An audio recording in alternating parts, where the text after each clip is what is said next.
Naam, ndio hali ilivyo bila shaka yote kwenye kipindi cha gumzo la FKFPL Jumanne ya tarehe 14 mwezi wa Novemba mwaka 2023. Hiki ni kipindi cha Walk with Sagini Live, kipindi maarufu sana katika soka la Kenya. Sasa hivi tunataka kuangazia soka la Kenya kwa wanaume, ligi kuu ya soka pamoja pia na ligi ya kina dada, yani Kenya Women's Premier League. Pia tuangazia pia timu ya taifa Harambee Stars kuelekea mechi mbili za kufuzu kombe la dunia la mwaka 2026 kuelekea Canada, Mexico na Marekani. Labda pia tuzungumzia pia Rising Starlets wana mechi siku ya Ijumaa dhidi ya Cameroon katika uga wa Nyayo katika harakati za kufuzu kombe la dunia pia la wasiozidi miaka 20. Hao ni wasichana wetu wadogo wa timu ya taifa ya Harambee Starlets, yani Rising Starlets. Pia tutaangazia pia ligi kuu ya soka Kenya, na hapa nazungumzia wikendi ya 11 ambayo ilikuwa na mambo mazito. Unazungumzia wakipata sare klabu ya AFC Leopards, sare ya 1-1 dhidi ya Posta Rangers, lakini pia walipata sare, walikabwa koo Gor Mahia, licha kwamba walizindua basi siku hiyo, basi mpya, basi ya kusaidiwa. Walitoka sare bila na Murang'a Seal katika derby la SportPesa. Pia ni kwamba Police ikilaza Ulinzi Stars 2-0, ushindi wa tatu kwa kocha mpya wa timu ya Kenya Police FC, mzungumzie Zdravko Logarusic. Lakini pia Tusker ilipata ushindi mkubwa 3-1 lakini pia Shabana baada ya kumfuta kocha Sami Okoth inapata ushindi wa kwanza msimu baada ya kumfuta kocha mpya Sami Okoth, klabuni Shabana kupata ushindi 2-1 dhidi ya Nzoia Sugar. Kwa hivyo tutazungumzia haya mengine mengi pia kwa kuangalia pia je, mambo yalikwendaje? Maana katika mchezo wa Gor Mahia na Murang'a Seal kwamba ilishia kwa kizaazaa, mashabiki wa Gor Mahia sehemu yao wakitoa vurugu na vurumai katika uga Kasarani kuweza kuvunja viti na kung'oa hata meter box za stima katika uga wa Kasarani. Hili tunalipigia mstari kwamba halifai na tunalikemea na tunalikashifu kwamba ni tabia ambayo kidogo ni hulka ambayo haikubaliki katika mchezo wa soka, walau katika sekta nzima ya michezo duniani, wachia mbali Kenya pekee yake. Kwa hivyo tutaanza kuanzia hapo katika swala la hooliganism katika mchezo kati ya Gor Mahia na Seal siku ya Jumamosi. Je, nani wa kulaumiwa na je, shirikisho hadi sasa limefanya nini? Kwa hivyo unaweza pia kusema nasi pale kwenye comment section, niambie kauli yako ni ipi kwa kuchangia mjadala wote ule tunaozungumzia kwenye kipindi cha leo. Basi nitakusoma muda ukiniruhusu ndani ya kipindi hiki. Karibuni sana Kwanya Joshua na pamoja pia na Kinyanjui Mark kwa kutenga muda na kukubali kuweza kuwa sehemu ya huu mjadala wa gumzo la FKFPL. Moja kwa moja tuanzie kwa kuzungumzia Gor Mahia dhidi ya Murang'a Seal siku ya Jumamosi. Walipata sare ya bila, lakini kwamba mchezo ambao ulikuwa na mshawasha mkubwa, walizindua basi mashabiki wa Gor Mahia kina Kwanya Joshua, lakini kwamba basi hiyo haikuweza kurudi nyumbani ikiwa na alama 3. Kisa ni kwamba Murang'a Seal ilikaba koo Gor Mahia sare ya kutofungana. Labda Kinyawae, unazungumzaje sare hiyo ya Gor Mahia na Murang'a Seal? Okay, first of all, asante sana kwa kunialika one more time. It's always good to have this conversation na wewe Kwanya, as well as wachambuzi wengine na as well as mashabiki wetu to address the game straight. I think Murang'a Seal came for a draw. Hiyo ilikuwa very evident hata venye wali set up. Gabriel Njoroge anakuanga coach ambaye hucheza safety pass, and then if he attacks he'll attack where possible. But Seal came for the draw. I don't think they were coming to win. Kumuka the fact that walikuwa wameput men behind the ball, walikuwa wameamua sit back at every available opportunity, wakipata the rare occasion where they can hit Gor Mahia on the break, wana hit on the break. But ilikuwa game ambayo ilikuwa marked so much by controversial refereeing decisions. Okay, wasio wamesema ati that Omala goal should have been allowed to stand, but for me it was clearly an offside. Manake it's not like keeper alipari back straight at the keeper, ni aligonga akapari kaenda ikiingia na alikuwa in an offside position akireceive. So for me that was an offside goal clearly. But where kuna issue na refereeing decisions ilikuwa kama kuna time fulani Boniface Omondi alichukua ball akajirushia na game ikaendelea. and you're not allowed to do that. Unaget, those are the controversial refereeing decisions ambazo I think zilikasirisha like the fans.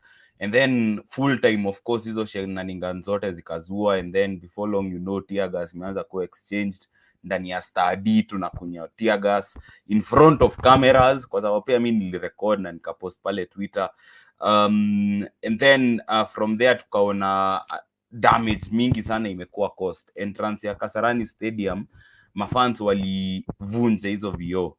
Seats za pale entrance kama zote zilingolewa, fans waki exchange missiles na nini na plastic bullets na tear gas ya mapolisi. Hata kulikuwa na Harambee Stars walikuwa na train annex, ingebidi wamekata hiyo kitu because of what happened at the time. So I think refereeing decisions ndo zilifanya chaos izue, and for me I think it was wrong. It was a wrong decision by FKF to give that referee hiyo game, considering the first time ana ref Premier League, and then unampe game kubwa kama hiyo na get seal, na hata hiri ungempe team game yenye haina pressure, haina mafans wengi, so hata akimake controversial decisions like hata muliko kwa spotlight. But when you are playing Gor Mahia and it's Morangasil and it's quote and quote a sport pesa derby, like, you know, that was throwing the referee under the bus, and I think ndo ilifanya mafans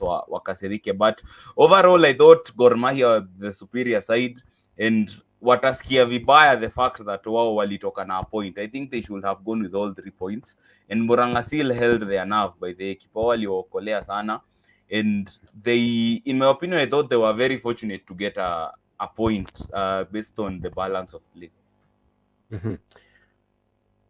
Haya, naam, ukiangalia katika kanda hii ya video, nataka niweke hewani.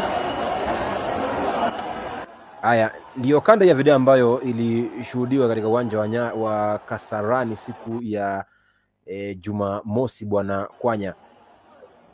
What can you say about your fellow fans Gor Mahia? Unawaambiaje? Manake hii atukubali kwenye michezo. First of all, I must congratulate Kenya because he has really used some nice words. Kenya has avoided generalizing Gor Mahia fans the way most people did after this incident. And I will never be part of the bandwagon that will always say AFC Leopard fans ni mabaya, Shabana fans ni mabaya, Gor Mahia fans ni mabaya. If in this video if this video can help the authorities to identify these hooligans, nitashukuru sana. Because if 1 hooligan, 2 hooligans, 3, 4 washikwe, wapelekwe kotini na wafungwe for causing havoc, for causing disruptions, kuharibu mali, na wakae kwa jela, tutashukuru. But we cannot sit somewhere that game imeisha tuanze kusema Gor Mahia fans caused chaos. That statement mimi siipendi. Because when you say Gor Mahia fans, that means mimi kama Kwanya who supports Gor and was not in the stadium that day, I'm also being part of the nuisance that was caused that day. So these guys who caused this nonsense, we must call them hooligans, because that is what they are. And we must detest in as much as we can, because we don't want hooliganism in football. Football is a family sport. Like if ukiangalia Europe huko majuu, wazazi wanaenda na watoto wao, kwa game. Watoto wanacheza wakiwatch game. So we don't want hooliganism into football. And considering the fact that game yetu bado inahitaji mafans wakuje kwa stadium. So hizi vitu tudogo ndio zitafanya. There is a fan who was in that game na alikula tear gas, and I'm pretty sure 100% that fan is not going to go back to the stadium to watch game ya Gor Mahia. Why? Because anajua game ya Gor Mahia nini nikule tear gas tena, game ya FC nini nikule tear gas tena. So we need to be, lazima sisi kama mafans pia tukienda game tukubali ya kwamba tukienda game saa zingine referee atakuwa bogus, vile Kenya amesema. Referees, in fact, Kenya Kinya ameongea ni kama is not kind of blaming fans now. He's now blaming FKF for giving this referee this game of this magnitude. Uni referee amekuwa elevated from NSL to the top tier league. You don't, even if it was Gor Mahia versus let's say KCB, you don't elevate someone from NSL na unampatia game ya FC ama game ya Gor Mahia. Because hapa every decision you make tutakuwa tunafuatilia. So fans walifanya makosa, but we also must say and we also say the refereeing in this game pia ilikuwa pathetic. So I think it's something at the end of the day, I think club ndio itaumia. I know Gor Mahia will get sanctions, maybe will get some utasikia Gor Mahia wamepewa ban ya kucheza 5 games without funds, maybe walipe another $1 million to $2 million damages, but fans pia lazima tujue kwamba the more we do these things, the more tunaharibu club, because club yenyewe haina pesa, unaona. Right. So wakiambia club watoe pesa, itakuwa wao ndio watakuwa mea. So I think let's be restrained tukienda game to watch game alafu tuende nyumbani. In my language we say that pak Gor idoge ode, which means support Gor Mahia and go back to your house. It should be like that.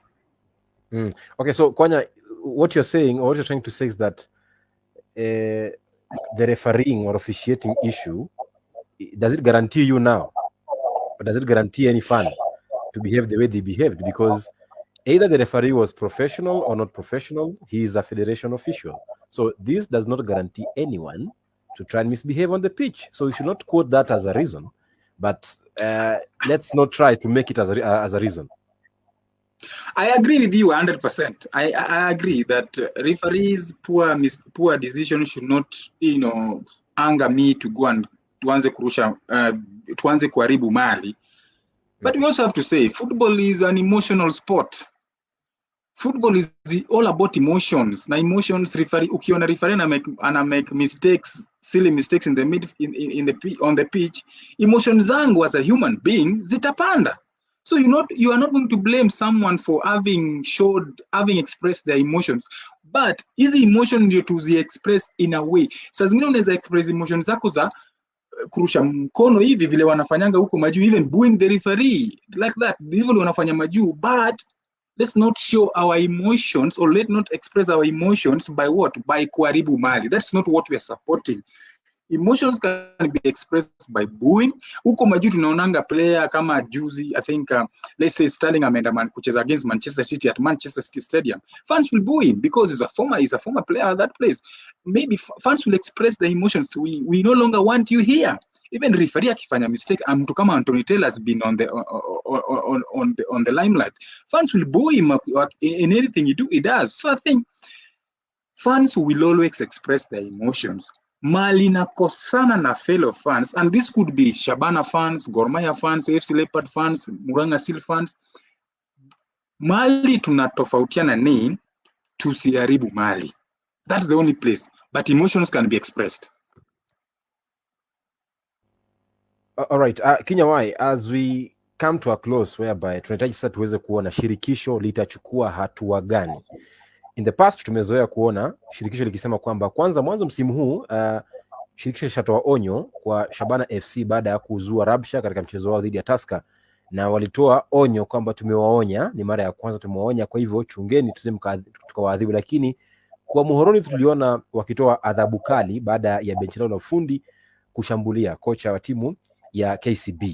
Je, safari hii kwa Gor Mahia, what should you expect from the federation in terms of adabu ambao watakwenda kuipatia Gor Mahia? Maanake nafikiri kwamba ule uwanja walioharibu wanafaa wagharamikie, lakini pia mimi nahisi kwamba wale mashabiki ambao walizua rabsha katika mchezo huo, apart from just being kukamatwa, they are also supposed to be banned for life in stadium, because that's what normally happens in Europe. And recently in Uganda, just the other day, some 2 guys were arraigned in court today morning for such acts. Walimshambulia referee akiwa njiani akielekea nyumbani kwake. Kwa hivyo right now for FKF, what should you expect in terms of the sanctions for Gor Mahia, for the club? Because it's also the duty of the club to make sure that their fans don't misbehave.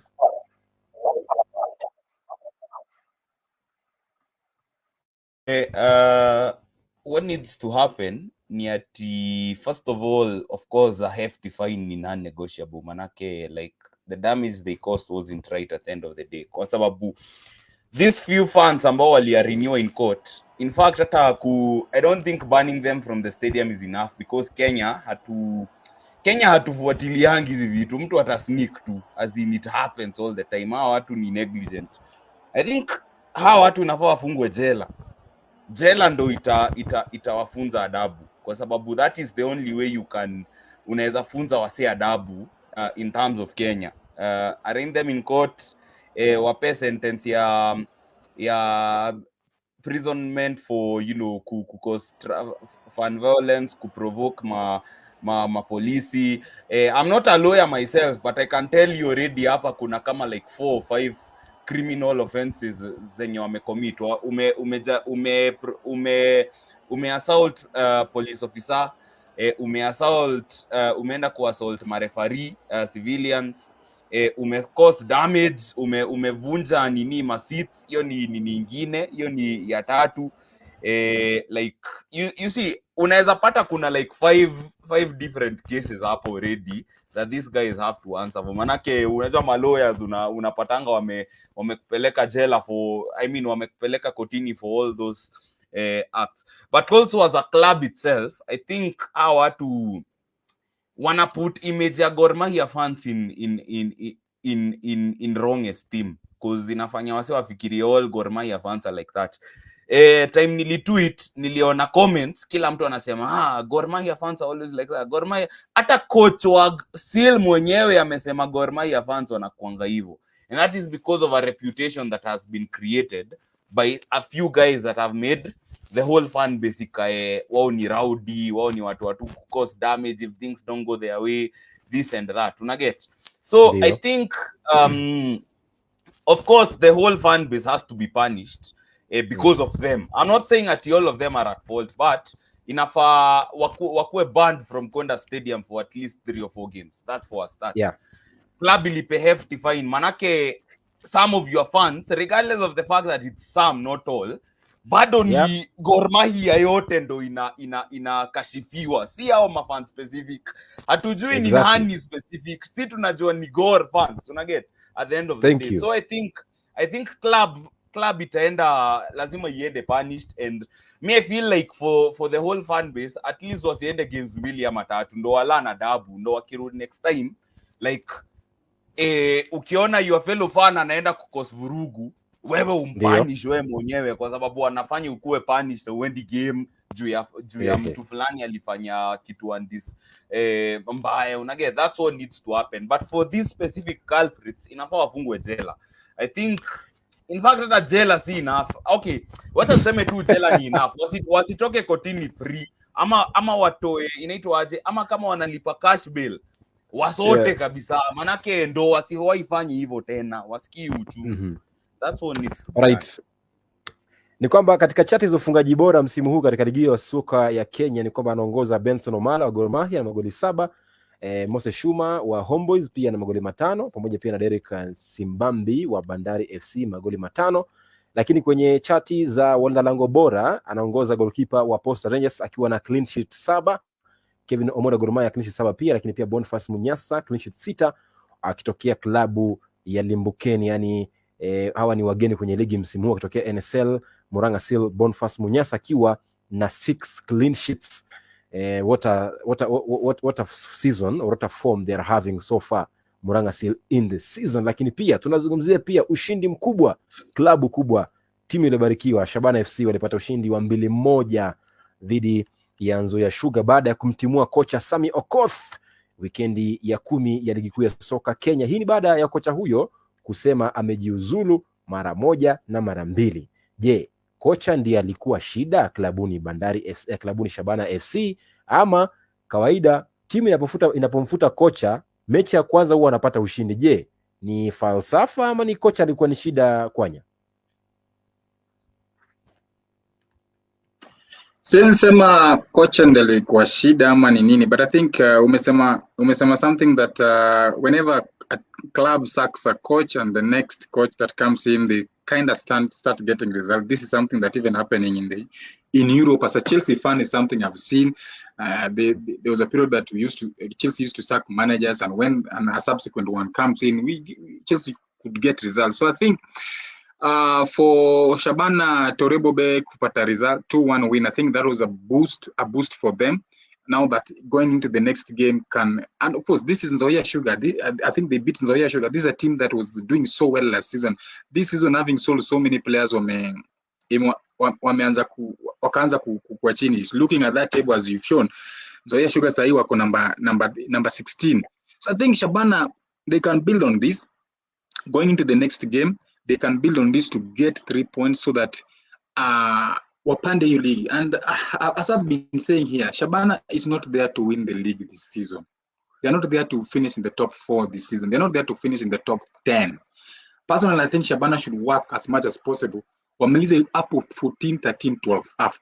Wakimaliza hapo, they avoid relegation, they avoid mambo ya the relegation promotion playoff, wabaki kwa league next season, they start building on the next season. I think watakuwa sawa.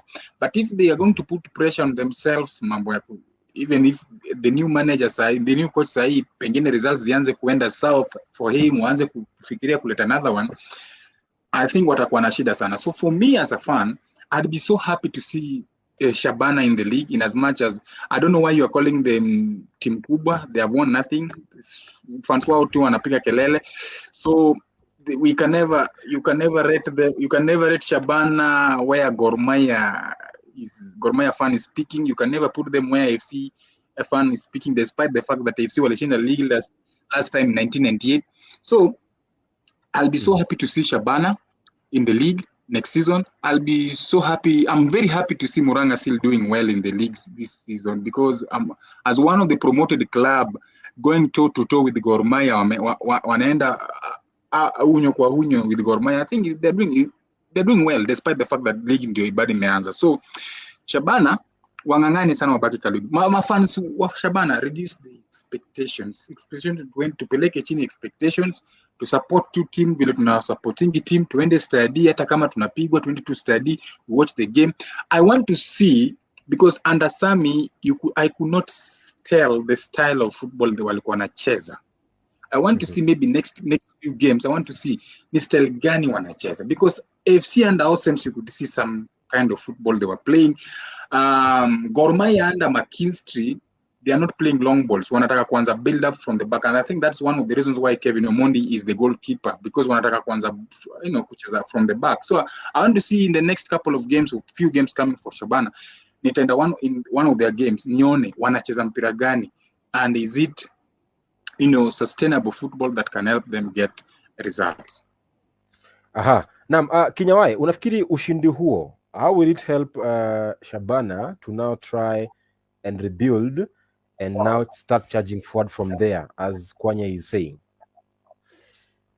Ni confidence booster. I can't really say ati wametoka out of the whole bado. Ni confidence booster in the fact that they beat Nzoia. But then again, Nzoia are frankly, how do I put it? Nzoia ni team iko in transition. Kama hupigi Nzoia this season, given their current predicament where Oduor anajaribu kurebuild, they are having to team yao yote ilidecimatiwa, so they are having to use young players. Most of them wana make debut KPL season.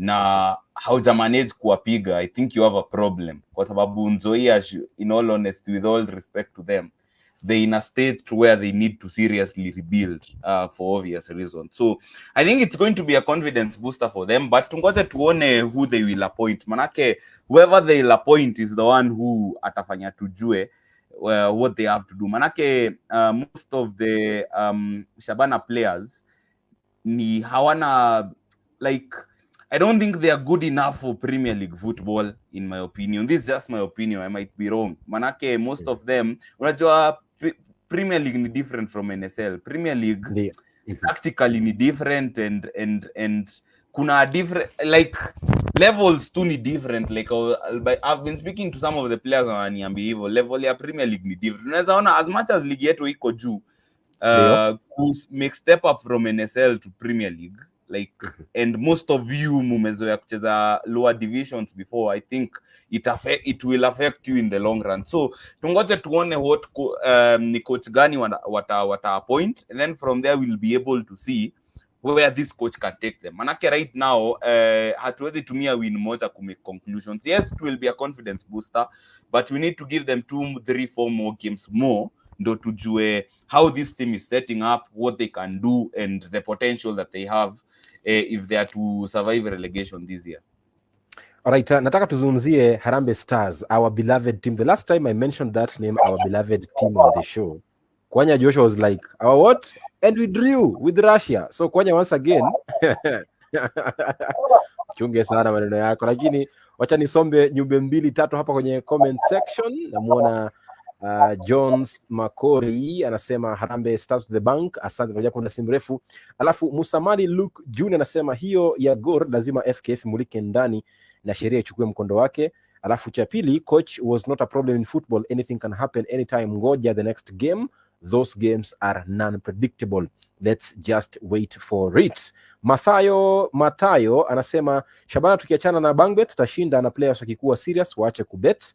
Kauli yako hiyo, hayo si maoni ya kipindi cha Walk with Sagini.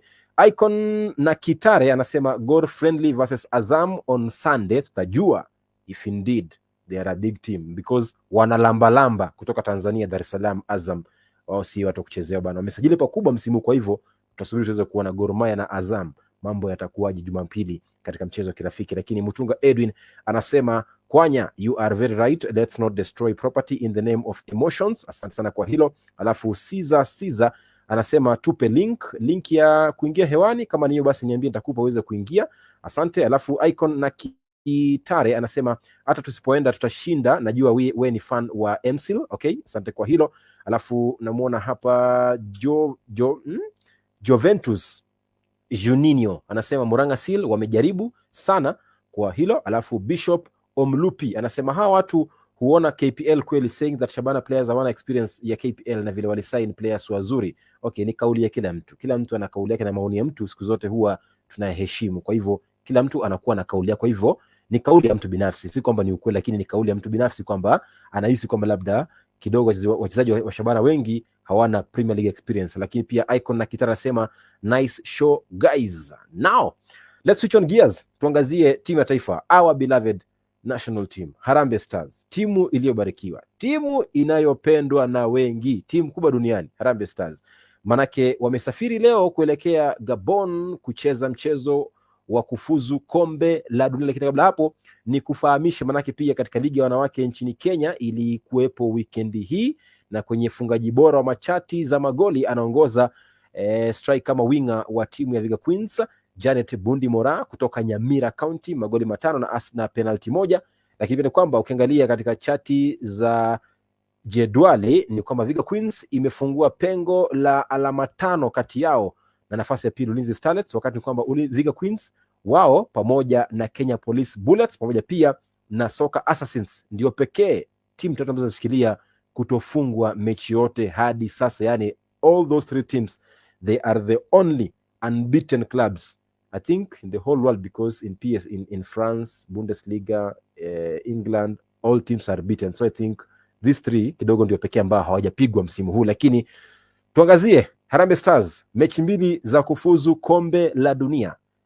Alhamisi wanapiga na Gabon katika uga wa Stade Le Renovation de Franceville kule Franceville Gabon, lakini siku ya Jumatatu wiki ijayo katika uga wa Bugni kule Abidjan Cote d'Ivoire dhidi ya Ushelisheli katika mchezo wa kufuzu kombe la dunia la mwaka 2026. Je, yepi unafaa kuyajua kuelekea mchezo huo? Manake kosi hicho kimesafiri ile kwamba kimepigwa na majeruhi kadha wa kadha. Awali mkufunzi wa timu ya taifa ya Kenya Engin Firat alikuwa ametoa kosi hichi kabla ya kufanya mageuzi kadhaa katika harakati za kupata kosi bora cha mwisho kuelekea mechi hizo 2. Kwamba sasa hivi wanaosafiri ndio hawa: Patrick Matasi goalkeeper, Joseph Ochuka na goalkeeper Ian Otieno anachezea Zesco ya kule nchini Zambia. Matasi yuko nchini Kenya klabuni Kenya Police, lakini pia Nabi Kibunguchi miongoni mwa sura mpya katika timu hiyo, pamoja pia na Hanifu Songa wa KCB Sakari. Dennis Kanga ameitwa leo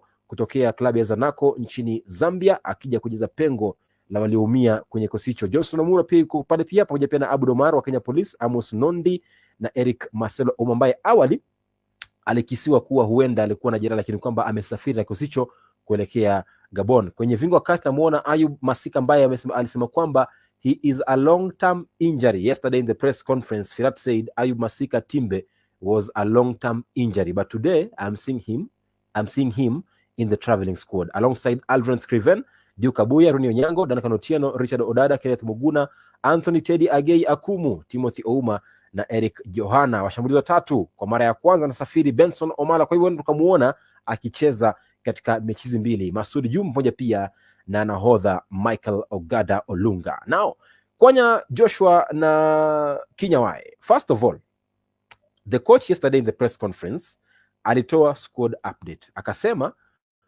kwenye kikosi chake ana majeruhi 6. Majeruhi yao 6 ni mabeki 4 wa nyuma wote.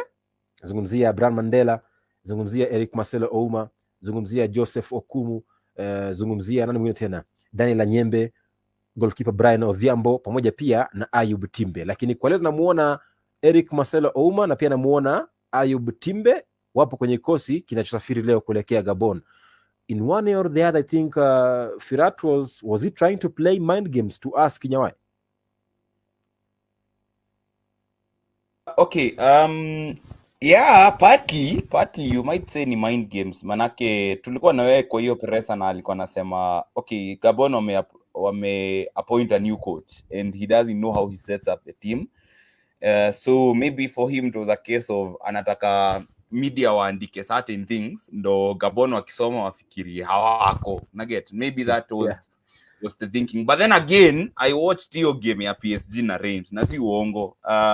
Okumu alikuwa amekaa chini kidogo, but then akaamka akaendelea. Ilikuwa stoppage time, so that makes sense. Of course kuweza kuwatch game ya Marcelo ya mwisho ya season, but the fact that he's traveled means he's okay. But ukiangazia like the squad itself, in the absence of Ban, who is clearly the first choice keeper, nako out for 3 months, we hope atakuwa fit by March next year.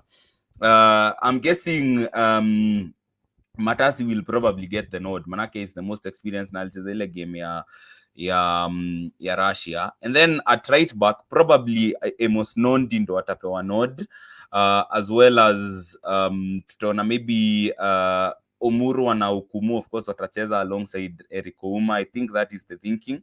And then in midfield, I think ni the usual suspects. I think atachezesha Teddy na achezeshe Odada in the pivot. But then 7, 10, 11 ndo hatuko sure. But one thing I'm sure ni Runi Onyango will probably play in one of the wings. Maybe right wing, probably.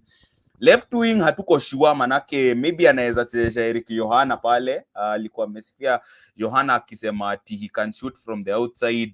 Hakuwa anacheza sana, but sasa amerudi. And just as a by the way, it won't surprise me now that Joan Omolo ameanza kucheza tena pale Belgium akirudi soon, because we've seen Firata na Callback watu wa kitambo wakianza kupata rhythm about them. And then at number 10, it remains to be seen, but I think atastick na Muguna hapo number 10 because amemchezesha hapo, and then Olunga will of course play as a number 9. I think it imekuwa quite a shock to me that ameacha Shuma boy, that is Moses Shuma nyuma, amechukua Benson Omala. Maybe it might be a chance, maybe it's because he's bowed to to the media pressure that he should be picked. I don't know. But maybe it will be a good chance for him, hata kama ni kuingia kama 70-80th minute substitute time. Omala amechosha watu na his back to goal play, ama for example you need to play 2 up front, maybe Omala can play on the shoulder of the last defender. Na pia nimesahau, I think Masud Juma ndo will probably play as a left winger, manake Juma he's good defensively na as a take men on 1v1. I think it's quite predictable how Firat sets up the team, and I don't think ita change much, maybe for that number 10 role, manake pia Duke Abuya amekuwa kicheza for a while. It remains really to be seen, but I think ukiniuliza, I think that is a fairly balanced squad given the circumstances. Now, as long as akona most of from number 1 to 6, from the number 1 to 6 feet, with the exception of Ban and of course Anyembe, I think those backups are good enough to kushikilia for the 2 games we have. My only concern is the fact that Matasiu tend to panic, but based on his performance against Russia, I think the draw against Russia will have given them a lot of confidence, and I think nani asirudie zile mistakes, but I think that is my assessment of the squad so far. Alright, kabla ya kuangazia labda je kikosi kilichosalia kina uwezo wa kufanya kweli, wacha tumsikie kocha mkuu Firat jana akizungumza, akitoa update ya timu na akisema kwamba yeye haogopi, anajua kwamba ana wachezaji bora ambao wana uwezo wa kupata ushindi katika mchezo mbili inakuja, zungumzia Gabon na pia timu ya taifa ya Ushelisheli. Huyu hapa kocha timu ya taifa Kenya Harambee Stars, Engin Firat. Anyway, Brian Odhiambo is out. Collins had a surgery now, Collins Chien on his knee, is out. Daniel Anyembe is out. Brian, we will see if there's any chance. Brian Mandela, I will talk with him again. Joseph Okumo is big question. He is now at the MRI in Paris because he got in last minute knock. We will see how is his situation. Same for Marcelo. I spoke yesterday with the doctor. We will see. Ayub has long-term problems. So you see in the end, I don't know how it happens that everything come to this week. I don't know. So nearly all backline is with big problems. And I don't know who will be with us, not. But I am not one of them who is crying, whatever. I have enough boys and I try to put them together that we will be ready. Ni sauti yake ama ni video yake kocha mkuu wa timu ya taifa Kenya Harambee Stars zungumzia Engin Firat baada ya kikao cha wanahabari jana, akitoa update ya timu hiyo kuelekea mechi mbili kabla ya kusafiri leo, na kwamba ametaja kwamba pale Ouma alifaa kumwangalia. First of all, Kwanya, I think we have a smart coach. He's playing the Mourinho card in terms of making people know that, hey, you know what, we are not good. But then on the final day, you know what, surprisingly, Ouma is in the team. Ayub Timbe is in the team. So, and as he rightfully said, because nikimsikiza jana, I think I got something from his press conference, because he sounded like he has done his assignment on Gabon. He knows their weaknesses. Ashajua goalkeeper wao kidogo hayuko vizuri. Ashajua kwamba beki wake wa kulia ana shida, unapompress mara mingi wanatumia mpira juu. Kwa hivyo he knew that Gabon pia wana kocha mpya kwa jina la Thierry Muyoma, na hajamchukua Aubameyang katika kikosi chake cha kwanza cha kucheza dhidi ya Kenya. Kwa hivyo alijua kwamba here outside the pitch also must play some card. So if you look at the remaining squad that Firat is traveling with tonight, do you feel like the remaining squad is strong enough to beat Gabon now that we are still missing some of our key players like Okumu, Mandela, people like the goalkeeper Brian Odhiambo, who has been in good form since given the nod? Do you think the remaining squad is still strong enough to beat Gabon, as the coach is rightfully saying that he doesn't panic na yeye hawezi kulalamika? Well, thanks so much. I've never known someone who is more confident, who is very confident about the national team coach like you. You've always spoken so positive about Engin Firat. Sijui amekupatia nini, but I think he's going into this game, I think he's not 100% sure with his squad, because he started building something. Let's give him that, because he started building your defense line. The combination of Omurwa and Okumu ilishaanza kujel, ilishaanza kuonekana like this is the kind of central defensive partnership that we want to go with. Anyembe, Okumu, Omurwa, Marcelo.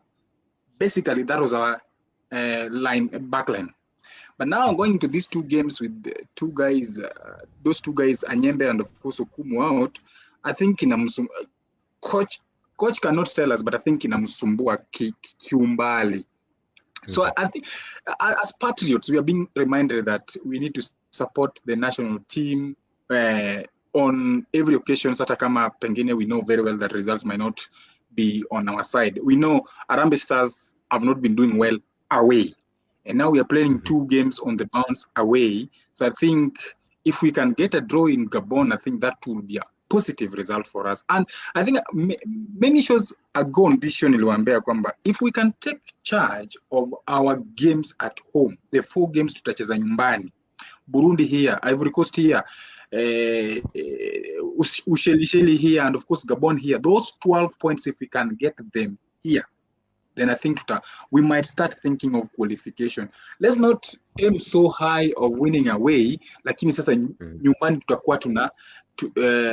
tutakuwa tunang'ang'ana tu. So if we can get the 12 points at home, I'll be very, very happy.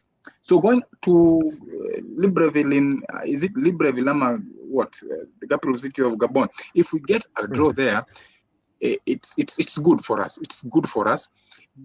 Ushelisheli looks, yes, on paper we tunaweza sema hiyo ni game rahisi, but football has also taught us many occasions that, you know, those small teams that we always despise, those are the teams that always beat Harambee Stars. South Sudan ilitupiga hapa nyumbani, when having beaten Qatar huko kwao, tukakuwa na mioto, tukakuwa na moral, tukasema ya kwamba South Sudan wakikuja hapa Kasarani tutawatwanga, mafans tukatokea. Then of course Tito Kelo had other things in his mind. So let's go out there and get a draw. And I'm kind of worried with our squad in as much as Kenya amejaribu analyze who is going to start. Of course, basically 90% of what he said, vile amesema hivyo ndio itakuwa, I think.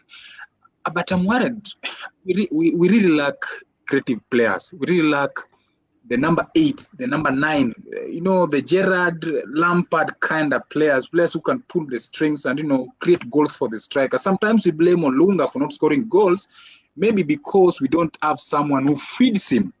You remember the partnership that, because we watched the Premier League, remember the partnership that Gerrard formed with Torres, I think for 3 seasons. That was fantastic partnership. Remember the partnership of Lampard and Drogba. Whenever Lampard had the ball, the first person he was thinking of was Didier Drogba. So I think saa zingine tunablaming Olunga not scoring goals in Kenya, but maybe we lack that kind of player who can get the ball and thinks that Olunga is my first person to do what. Saa zingine tunaonanga Olunga anarudi nyuma in the midfield kutafuta ball. That means upper number 8, number 10 area, we lack someone.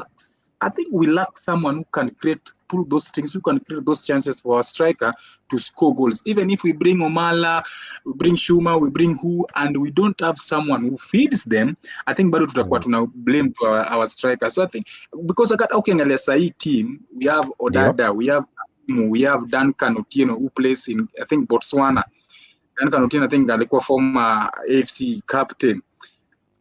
These 3 players, I think, their natural positions are that deep role. Now, what Kitambo Tukigrow, we are being told number 6, that number 6 role.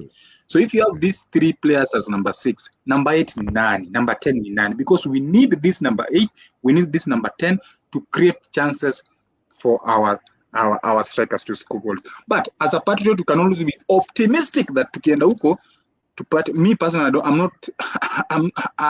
tukipata a win, alhamdulillah, but me, naomba sana tupate draw away so that Gabon wakakuja Nairobi, we beat them. Alright, pale kwenye comment section unaweza pia kuniambia kauli yako ni ipi, manake pia una nafasi na pia una haki ya kunitendea kwa kuniambia kauli yako ni ipi. Je, ubashiri wako ni upi kwa mechi 2 zijazo za kufuzu za kundi F kwenye Kenya iko kuelekea World Cup ya mwaka 2026 kule Canada, Mexico na Marekani? Niambie, what is your prediction for Kenya versus Gabon and Kenya versus Seychelles come this Thursday and next week on Monday? Kwanza tumsikie nahodha timu ya taifa Kenya Harambee Stars Michael Ogada Olunga kwenye kikao na wanahabari alivyosema kuelekea mchezo dhidi ya Gabon. It's another opportunity, you know, to go out there and represent, especially in the highest stage internationally. So we are really excited about this opportunity and these games. You know, we've really prepared well. We've played some good quality friendlies throughout the year, and I believe now the coach has the correct strategy, and he has picked his Arsenal to go and do the job. we are hopeful that all the other players will be able to report to camp so that we can keep on getting the team chemistry well, and we are going to give a good performance when we are going to play out there. Of course, Gabon, a tough opponent, one of the best sides in Africa. We know their qualities, but like I've said, we've prepared quite well, so nothing to fear. We are going out there to compete, and I'm sure the boys are going to give their best. Well, of course, we want to start positively, and normally this kind of competitions or any competition you play, it's important to start really, really positive, and that is what we want to go out there and do in Gabon. It's not an easy game. They are playing home as well. They'll have, whenever you play West Africa, the stadium is normally full. So we expect a good rival. We expect intimidations from the fans, but we have to handle this kind of pressure, because if you want to dream and compete at World Cup where the stadium is full, 60,000, 50,000, then you have to go fast and compete in this kind of level. So it will give us a good morale boost, if we get positive results away in Gabon going into the next game. But like you said, we have to be cautious, especially when playing against these teams that people feel they are underdogs. There's no underdog now in African football. We've seen teams qualifying from all over the places where people knew that they couldn't qualify. So there's nobody who is lesser than the other in the group. You just have to go there and stamp your authority, get the points, and come back home and strategize. Nam, two things that our captain Ogada Olunga has spoken about that I'm taking out of that bite from our national team captain. He has spoken about Gabon being one of the best teams in Africa, and he has also spoken about the fans' pressure playing away, and he singled out that they have been playing away to Russia, to Iran, and to Qatar, and they got positive results. So that only could be a confidence booster for them heading for the Gabon tie. But then, how good are Gabon, Kinyanjui, our opponents? Uzuri wao ni upi? Ubaya wao ni upi? Je, tutawanasa katika sehemu gani? Je, tutawapiga misumari mingi katika eneo lipi? Okay, Gabon wako na a strong striker, namsahau jina, but yeye ni top scorer kwa ligi kwa Turkey sahi. And as well they have Aaron Bupenza. Yeah, and then wako na Mario Lemina, mchezaji ambaye ni box to box, like he can give you energy, he can give you presence, and if you give him space anaweza kumaliza with his aggressive runs forwards, and then but I feel like Gabon ni ile team yenye I feel like not having speed inaweza wa affect, because most of their players are like 33, 34 na kasi yao imeanza kudidimia. So if we let them have the possession and then to a hit on the break, I think it will suit us. I think tutaseta tulicheza game ya Qatar. I think that's a game that we can actually go there and get a decent result. Game yenye inanishangaza in any way ni ile ya Seychelles juu Seychelles, I think they'll put men behind the ball na tuko na shida ya ku-unlock teams.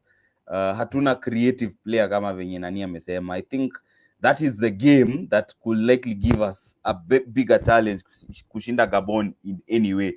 I feel like Gabon, Firat has done his homework well on the team, and I think we might do well. But now the only issue is, should we get a good result, a draw or a win against Gabon, will we get cocky and overconfident to say, Seychelles, kila mtu anaweza piga Seychelles, alafu tena tushtuliwe? That is the only concern.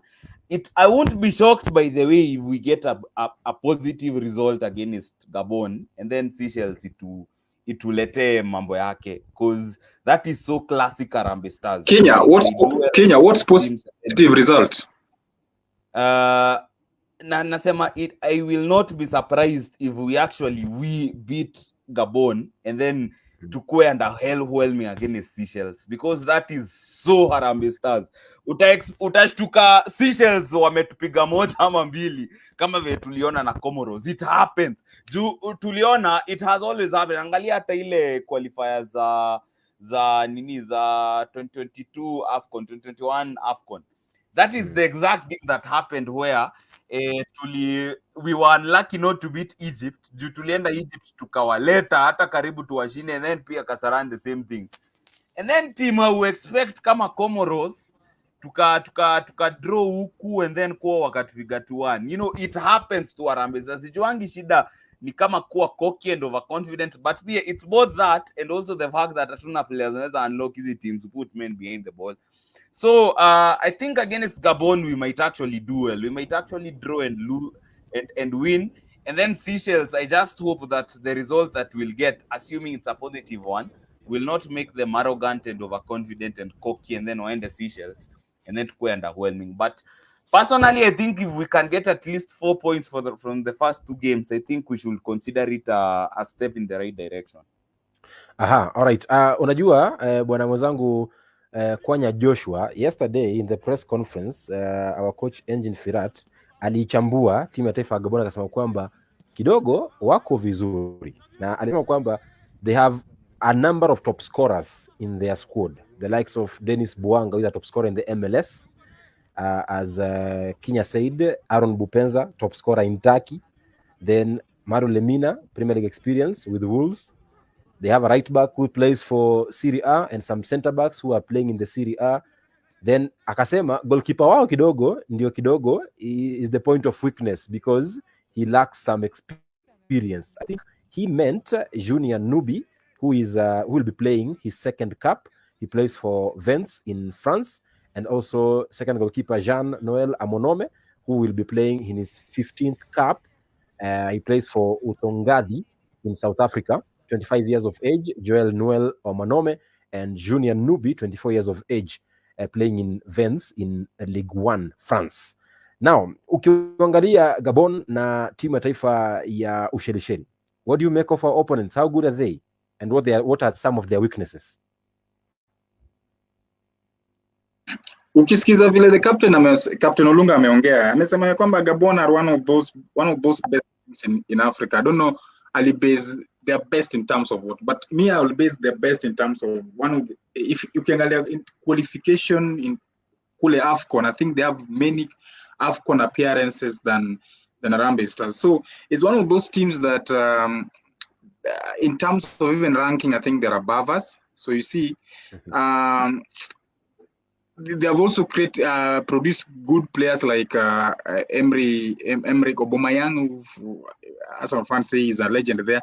So I think of late, not so many of us have watched how they play, you see. So we can't gauge them. But vile Kenya anasema, when it comes to Harambee Stars, because Harambee Stars ndio team we relate with, we watch them every now and then. To watch game against Russia, against Qatar, against South Sudan, and we saw how they played games. A game like against Qatar walicheza vizuri, a game against like Russia walicheza vizuri, despite the fact that was not the Russian team that you expect would be playing in a competitive match. So, but tulishinda, we drew, yes. So I think Harambee Stars zingine tunaendanga kwa games, fans tunaendanga kwa Harambee Stars wanaendanga kwa hizi games, sisi mafans tukiwa na hope sana. Tunaenda kwa hii game Harambee Stars zinaenda kugonga mtu. Then unasikia tu something happened. Sijui ni nini nafanyikanga Harambee Stars. Amekupatia tu example game ya Comoros. Tumetoka draw hapa vizuri. We went to Moroni in Comoros, alafu tunapigwa. So, and I always believe that in African football, many teams, despite how small a team is, many teams always take advantage of the home stadium, and that is the reverse. Is different with Harambee Stars. Wakikuja huku, the results za huku kwetu hatupatangi. So even if you want us, even if many fans want us to go to Gabon, want us to go to Cote d'Ivoire against Seychelles and we hope to get a result there, I think we would be lying to ourselves if we cannot get results at all. Because mafans watakuja Kasarani ama kama ni Nyayo, tutaenda Kasarani ama Nyayo kuwatch game yao wakicheza.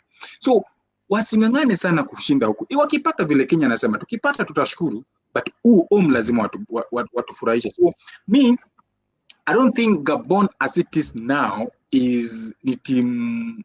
It has the best team better than us. I don't want to say that. Even Seychelles, they don't have the best squad as compared to us. Sisi tukuna better squad as compared to Ushelisheli. So we just need to do our things vile tucheze tu vile tumetoka kucheza, then tufunge mabao. The problem has been scoring goals, because defensively the partnership of Omurwa and of course Okumu, it was very hard to break, very hard in the friendlies we've seen. So if we can find a way of scoring goals, we'll be just. I want to see Harambee Stars, the same Harambee Stars we watched against Ethiopia some years ago at Kasarani, where goals were just flowing, mabao zilikuwa zinatoka. That's what we want to see. Alright, hapa kwenye comment section namuona bila shaka yote anaitwa Sheriff Sagini, anasema we are in Muranga hooliganism. Okay, alafu Chacha Ernest anasema watching from Isibania, asante kwa hilo. Icon na Kitare anasema Harambee Stars tutapata kama mbaya pointi 4. Okay, asante kwa kauli yako hiyo. Anasema nice show guys, asante kwa kutazama kuanzia mwanzo hadi sasa. Lakini pia namuona Morris Omolo anasema Omala is put there due to social media pressure. Muranga Seal will be shown dust in the second leg. Wait and see. Wacheni wivu na Omala. I think you are right, Morris, because I think probably Shuma Boy could be better than Omala, but then this time round, after such kind of pressure from the public and the media, Firat decides, let me take your boy and see where and what he can do, because yesterday alieleza ni kwa nini kwamba hajamchagua, na tulielewa kwa nini hajamchagua, ni kwamba ndio maamuzi ya kocha mara mingi wanafanya. Lakini pia kuna kitu cha pili cha kuzungumzia wenzangu hapa kabla ya kuondoka mitamboni. Our debutants initially, before the coach Engin Firat made the final squad, alikuwa amewaita wachezaji watatu ambao they were going to make their debut. First call-ups for Nabi Kibunguchi, this is a left back who plays in the MLS, and Hanif Wesonga, a center back playing for KCB, and then a midfielder, Eric Balecho, who plays for Muranga Seal. But surprisingly, in the final squad, one dropped to wamepanda ndege. Eric Balecho drops, and wanapanda ndege Nabi Kibunguchi na Hanif Wesonga. Now, the question is, what new are these debutants bringing in to our team? What value are they adding to our team? Kwanza tuwasikie walivyozungumza kabla ya mchezo wa Gabon na Ushelisheli. Because this is my roots, my parents from here, my grandparents, so I really wanted to just go back to my roots because I really love this country and I just want to compete and just play for this patch on the jersey. So just all the hard work I put in the last few years as a professional, it's really paying off into getting this call up, and I'm just ready to contribute as I can and just be involved in this group as much as I can. I feel good, nasikia poa kupewa chance ya ku represent national team kwa provincial squad, na nitazidi kujiimarisha mambo ikuwe poa hapo mbele. Basically I'm learning. There are more experienced players in the team. It's a learning process since I'm young, and I'm yet to learn from them. And basically, I'm working on scoring more goals and assists in the future, so I'm working on that as well. Naam, huyo wa kwanza ndiye Nabi Kibunguchi, alafu ule wa pili wa mwisho ndiye Eric Balecho ambaye ameachwa nyuma baada ya kuteuliwa kwenye kikosi cha kwanza kama kikosi cha awali, lakini kwenye kikosi cha mwisho wamechukuliwa Hanif Wesonga, beki wa KCB, na beki wa kushoto kutoka kule MLS Orlando City, klabu ya AFC Orlando City, unamzungumzia Nabi Kibunguchi. Now, Kinyanjui, how good are our debutants and what value will they add to our national team ahead of Gabon and Seychelles tie? Okay, first of all, I highly doubt how players, maybe I highly doubt some of these players will play a minute. I don't think Hanif atacheza a minute in this tournament. And it's not at junior player, but I think it's because of how coach thinks. Coach anataka watu wa form relationships. And given the fact that Okumu, Hayuko, but Omuro is there, you have to play. I think hapo kuna wild card. Hatujui atapik nani kati ya Njire na Kibunguchi. We are not sure. Because Kibunguchi, I think, is a center back. He's a center. He can play as a center back. I feel hapo ndo kuna question mark. So, but most likely, I don't know. Most likely he might have to go for Nganga, kwa sababu Nganga walicheza na Umuru pale Wazito. So maybe wanaelewana to some extent. Because Nganga alikuwa Wazito ndo waende, I think KCB alafu ndo wakaenda Gor Mahia. And Omuru walikuwa wazito, so I think they played together. Sikumbuki vizuri, but I think they played together, so he might have to go for Ng'ang'a, and the fact that Ng'ang'a pia akona experience pia, I think is ni mtu amekuwa hii game for a while, since 2012 I think, and the fact that Ng'ang'a, apart from being left-footed, he's a very good set piece taker, so I think hiyo ni ina count in his favor, in the fact that we also create chances from set piece situations. So don't be shocked if Ng'ang'a actually starts, but then again Kimbuguchi akianza, we can only wait and see. In terms of Eric Johana, manake pia amekuwa called up. Johana amekuwa akicheza right wing, left wing. Hatujaimuona akicheza 10, although he's actually a 10. So it will be interesting to see where he's played. Manake there are those are the 3 players we've never seen play under this coach. So it's interesting to see, but in terms of hapo center back, sitakuwa shocked Ng'ang'a akianza, because I can actually see what he can bring apart from his defending, in terms of his set piece execution and the fact he's left-footed, anaweza carry ball na anaweza pass, and nani anataka players anaweza build play from the back, so it won't be surprised to see Ng'ang'a start ahead of Kibunguchi for the left back role. But Omala, I don't see him playing at all. Actually, I actually don't see Omala playing, unless ni Seychelles maybe kama tushawapiga 2-3 alafu umemuingiza kama sub. But for the way this manager sets up and the way he wants a striker who holds the ball up and links play, which is not Omala's strength, that uliona hata kwa hiyo video yenye alionyesha, and hizi ndo vitu mimi ushinda nikisema kuhusu nani. In fact, Morris has made a valid point. Omala ameitwa hiyo team kwa sababu ya media pressure, and the fact that because he plays for a big club like Gor Mahia, akona media attention because Gor Mahia sells.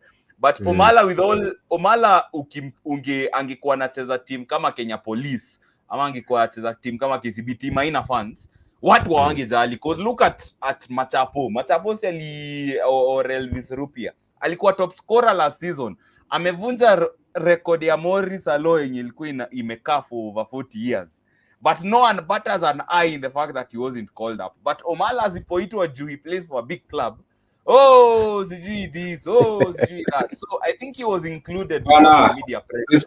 Respect Juogi bwana. In any way mimi nimeshangaa Shuma Boy hataitwa juu. Shuma Boy, if you remember, Shuma Boy scored on his debut for the national team, if you remember, and I feel like nani zaidi kushinda Omala. Then all of a sudden Shuma Boy amedropiwa because it's easy to for Omala, who plays for a big club, and if he's not called up because he plays for Gor Mahia, watu watazua, watu kama my friend, I hope he's listening, watu kama Cecil Odongo, who is my friend by the way, atazua andike vitu kwa magazeti ati Omala hasn't been called up, you see. All right. So anyway, I think that's why he was called up. Anyway. Kenya bwana, first of all, respect what we call Juogi, and I agree with you on some aspects. These new players that have been brought into the national team, I think most of them are not going to play, because even in the friendlies that we've seen, Russia, Qatar, and of course South Sudan, friendlies are those games that we expect the manager or the coach to be changing the team in the second half. Maybe akianza na first 11, second half anakuja na another 11. But huyu kocha wetu tumeona he was going into these friendlies like competitive games where he was just doing maybe 3 or 4 substitutions. So that just shows you why even Tukama Hapa has not been called back to the national team. Aliitwa kwa hizo friendlies zingine but didn't even feature. This time round amechujwa. So sahi I'm seeing Duncan Otieno. I don't know whether anaenda kuondoa mtu kama Richard Odada ama Anthony Akumu, the son of Kanjira, from that team. Nabi Kibunguchi, for me personally, I agree with you. Dennis Ng'ang'a and Johnston Omurwa should start in that central defense, because despite despite being just a defender, I think in terms of set pieces, if you look at that team, I don't think there's a player who plays set piece balls in this team as it is now than Ng'ang'a. whether it is corners, whether it is free kicks. I think I saw him even at Gor Mahia. He had so many assists from free kicks and even from corners. So I think going into these games, I think Nganga and Omurwa should start in that central defense. But all in all, guys, let's respect Omala. He's the top scorer in the league. Alright, kufikia hapo niseme sina neno, manake mimi nafikiri kwamba tumeshadadavua kila kitu kinachofaa ama kinastahili kuongelelewa kuhusu Harambee Stars kuelekea mechi mbili za kufuzu kombe la dunia la mwaka 2026 kati yao Kenya na Gabon, Alhamisi kule Gabon, kisha Jumatatu ikijayo ni dhidi ya Ushelisheli. Lakini pia usahau kwamba wiki hii siku ya Ijumaa kuna mechi kubwa katika uwanja wa Nyayo, mechi pia kufuzu kombe la dunia. Unazungumzia Rising Starlets, timu ya kinadada hii ya taifa Kenya, wa kinadada ambao hawazidi miaka 20, wanapambana kwenye mechi ya marudiano dhidi ya Cameroon baada ya kupoteza 3-0 kwenye mechi ya hatua ya tatu mkondo wa kwanza kule Cameroon Yaounde wiki iliyopita siku ya Jumamosi. Walipoteza 3-0, kwamba kwa sasa hivi wanarejea kuweza kujaribu kugeuza meza katika harakati za kufuzu kuingia raundi ya 4 kwenye michuano ya kufuzu kombe la dunia la wasiozidi miaka 20 kwa wasichana, yani World Cup Qualifiers. Kinyanjui, do you think Rising Starlets can overturn tables in this game as our Harambee Starlets national team did the last time they played in Nyayo National Stadium? Yeah, it's possible. It's possible, but then again, it's possible. But then again, ukiona, I think kitu ili affect our wasichana. Okay, as much as they brushed aside hii team yenye wali brush aside 6-0. I mean Angola. 9-0 Angola, yeah, sorry. As much as uliona walicheza na Angola na wakawa sweep aside for the first leg and then the second leg they pulled off a professional performance. I feel like how wasichana hawajacheza together long enough the way the Harambee Starlets did. Unajua Harambee Starlets, David Ouma kind of laid foundations with that team. Juyo ni team, a majority of those players walicheza hata AFCON ya 2016, so they understood each other. So by the time walikuwa nakam kucheza pamoja, walikuwa naelewana, and that's why they had the confidence to turn around fortunes. These girls are different. These girls, as much as wamepiga Angola home and away, hawajacheza pamoja for a long time. And I remember hata kambi ilibidi imekuwa broken because some of these girls walikuwa under 18s. Na under 18s ilifaa wacheze Sekafa, but Sekafa ika-abolishiwa around July. So unaona hawana hiyo kuelewana kama wale the seniors. So I think they have their work cut out. Kufunga Cameroon 4-0 isn't easy. But then again, things have happened before in football. But then again, Harambee Stars si team ya kufunga mabao mingi. So I think, much as wa Kenya tunatakanga kuwa optimistic, I think this result has already been set in stone. But stranger things have happened. All right, Kwanya Joshua, for you nasemaje? Yes. Rising Stars in Cameroon Ijumaa. I agree with Kenya. I agree with Kenya. I will not be optimistic. You need to overturn this 3-0 deficit. You need to be Roma. You need an atmosphere like that one we saw in Roma many years ago. I don't think whether Kenyans we can create such kind of an atmosphere at Nyayo Stadium to help to push these girls to overturn this 3-0 deficit. 3-0 ni ngumu sana. I don't know where we are going to score. Hizo mabao zinaenda kutoka wapi. So I think hii imeisha. Mechi iko Ijumaa. Mimi nawahisi na nawaomba sana kwamba tuende uwanjani tusupport timu yetu ya taifa kina dada wasizidi miaka 20 katika mchezo wa mkondo wa pili raundi ya 3 kufuzu raundi ya 4 kwenye michuano ya kufuzu kombe la dunia la kina dada wasizidi miaka 20 ya baadaye mwaka 2025. Kufikia hapo niseme asante kuwa nasi kwenye kipindi cha jukwaa la mashabiki, kipindi cha gumzo la FKFPL ndani ya Walk with the Sagini Live. Mmekuwa nami Jason Sagini, askofu mkuu wa michezo ulimwenguni, nikiwa naye wachambuzi wangu na pia mashabiki wakubwa, washikadau wakubwa. Hawa ni stakeholders katika soka la Kenya. Nazungumzia Kinyanjui Mark, mmoja pia na Kwanya Joshua, shabiki mkubwa Gor Mahia, anasema respect the Juogi. Okay, kufikia hapo niseme asante, kuweni na usiku mwanana. Kwaheri. Lakini usahau kwamba Harambee Stars ushindi upo kati ya Gabon alafu kisha dhidi ya Ushelisheli. Kuweni na usiku mwanana, kwa heri.